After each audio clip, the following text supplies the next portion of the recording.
Evo, nalazimo se u Sloveniji, moramo reći blizu Ljubljane. Evo, velika fešta je na jednom domaćinstvu. Kaj se zapravo događa? Ja, tukaj se dogaja 18. konjenica domačija Gorc.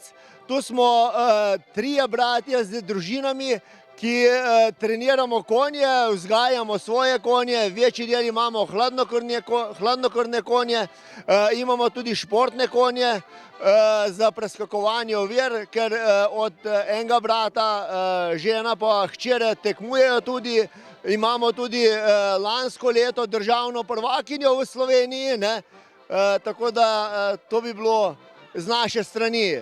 Pa povabimo vse prijatelje, ki sodelujemo skozi leto z njimi, jim učimo, vsi pridejo na današnji dogodek. Je pa dvodnevna konjenica, ki je malo kdo organiziral v Sloveniji. Spomenuli ste da dresirate konje. Kako to zgleda? Koje pasmine konja dresirate? Za koje namjene? Mi dresiramo vse pasme konj, od hladnokrvnih največ se trenira hladnokrvne konje, drugače pa tudi toplokrvne lipicance. Vse konje treniramo voziti, tam cirka nekje 7 parov na leto naučimo za 7 lastnikov. Tako to bi bilo. Koliko traje jedna dresura? Ena dresura traja tam cirka od 40 do 50 dni je nekje konj pri nas. Pride sem, ga natreniramo od nič, da vozi sam. Za nas je izpraven konj šele takrat, ko vozi sam, ne v paru. Koliko gostiju danas očekujete? Danes je tam cirka od 87 do 95 gostov. Nekaj jih je odpovedalo, ampak še zmeraj nas bo okrog 90 pride zvečer na fešto. Kreće se z vašega gospodarstva, kam se ide? Krenemo z našega gospodarstva, gremo pa smer Lisec, Žužemberk, Zagradec, prespimo na izviru reke Krke. Tam prespimo pri enemu našemu prijatelju Žgajnerju Tomažu, jutri pa po drugi poti nazaj. Znači jedno lijepo dvodnevno druženje. Tako je, dvodnevno druženje za vse generacije, za mlade, od najmlajši bo leto pa 3 mesece, najstarejši 85 let, tako da je za vse generacije poskrbljeno in to je to.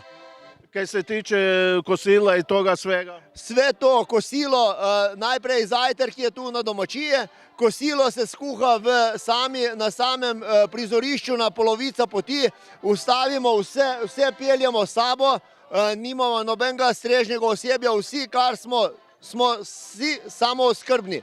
Vse na vozovih in tam ustavimo, bo kosilo kuhano in potlej idemo napred. Eto, vi ste iz Ljubljane došli na ovo događanje današnje. Kako se to dopada? Zelo v redu. Mi smo vsako godine smo tukaj na tem pohodu, ker je zelo v redu organizacija in izmenjavamo rejci konj svoje mišljenje in znanje. Inače, je li ima v Sloveniji još takvih pohoda? Ima, ali ne tako dobro organiziranih. Danas koliko traje čitava ova priča? Od danas ujutro smo počeli do sutra do večeri. Znači puno hodanja, puno vožnje. Ma je, to je druženje, sad će biti ručak, će biti 1-2 sata ručak, onda ćemo ići dalje i na kraj kjer ćemo smjestiti onda igranka na večer. Inače, kak je uzganjem konja u Sloveniji? Je ili nije, sad ostali smo samo onaj koji ustrajamo na tom. Znači mogu reći slično kao i u Zagorju, ljubav. Ja, res je, i mi vrlo dobro sodelujemo sa gospodom Majsesom, jer dolazimo i na vaš praznik Marija Bistrica, kad se održava. Evo, vi ste iz obitelji organizatora ovog događanja, ovog pohoda. Tako, tukaj je pa čas, da se malo krepčamo s taklim klobasicam, pa da še kaj spijemo, pa posladkamo se, pa na koncu pa kavica. Moram reći da to zapravo predivan događaj. Prekrasno je. Ja, sploh takole, ko se zberemo v gozdu, v naravi, je čist drugačna malca, kakor pa doma za mizo. Eto, jedan lijepi dan u Sloveniji, uzgajivači konja iz ne samo Hrvatskog Zagorja, nego i iz Hrvatske su došli u posjetu kolegama u Sloveniji na jedan krasan događaj.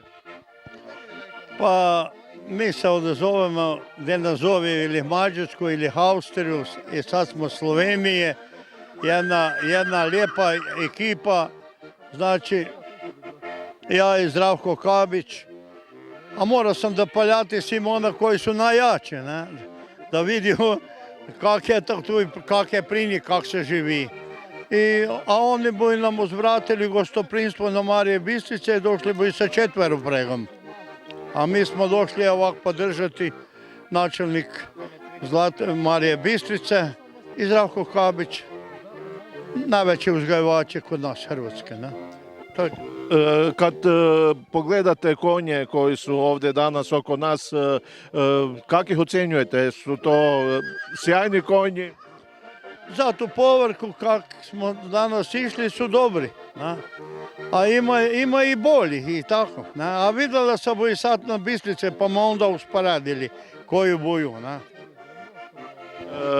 Inače, kaj se tiče samog uzgoja konja u Sloveniji, znate možda kako to funkcionira pri njima? Vidimo da dosta su okolo, kad smo se peljali, traniki su pokošeni. Slovenija je jedna štenga ispred nas, moram reći. Ne? To je sad počišćeno, sad je pokošeno. Pa mislim, ali u biti se više mučuju nek mi. Je pri nas već niko neće delati. Ima nas par. Evo, gospodine Milički, jedno događanje, možemo reći da ima sličnosti sa vozočašćem. Pa ima i poveznica, evo upravo dio ovih tu prijatelja iz Slovenije dolazi na vozočašće, naše međunarodno vozočašće u Mariju Bistricu sa svojim kočijama, konjanicima i to već traje preko 10 godina. Tako da je lijepo ih posjetiti jer ako vi ne dođete k nekome, taj neće k vama doći. Inače, da li se možda razmišlja, vozočašće je jedanput na godinu, ali možda da se ta priča s konjima ipak malo proširi, možda da je malo češće? Pa mislim da bi, to je dobro pitanje, ali i ovo koje imamo, sad će biti 24. tradicionalno, uistinu prikupi preko 100-tinjak jahača, 70 kočija, to je veliki broj sudionika i mislim da smo po tome možda najjači u Hrvatskoj. A i vidimo tu po Sloveniji isto je zanimljivih, isto manifestacija, ali po onome što mi imamo mislim da smo mi uistinu prerasli ovu razinu, tako da razmišljati o još jednoj manifestaciji, mislim da bi to bilo malo i logistički izazovno. Vi slovite kao jedan od najvećih uzgajivača, možda zapravo i najveći uzgajivač konja u Hrvatskoj. Kako ocjenjujete ovo kaj danas možete vidjeti? Pa gledajte, drago nam je da smo došli podržati ovakvu manifestaciju, da vidimo njihovu kulturu i njihove događaje. Pa to je nešto sasvim novo, nešto drugčije od nas. Oni to imaju i terensko, jel? Dosta se to razlikuje od našeg vozočašća na Bistrici, jel? Ono je malo drugčije, ali sve u svemu drago nam je da smo došli i da smo ih podržali. Kad pogledate okolo, bregi su svi pokošeni, kako ocjenjujete uzgoj konja u Sloveniji i kod vas? Pa gledajte, oni uzgajaju drugu pasminu, mi uzgajamo hrvatskog hladnokrvnjaka, to su teži konji, ovo je 90% sportski uzgoj, jel? Oni se više rekreativno s time bave i sportski, jel? A mi se bavimo baš profesionalno uzgojem hrvatskog hladnokrvnjaka i to je sasvim nešto drugo, teži konji i druga je to kultura. Zanimljivo je da je organizator ovog današnjeg događanja jedan od ljudi koji dresira konje. Da, svaka im čast, to su 3 brata složna, mislim, to je za čestitati, oni se profesionalno bave tim dresiranim konja, ide to njima, tu je pola tih zaprega su oni naučili uopće voziti, jahati i to je djelo njihovih ruku, jel?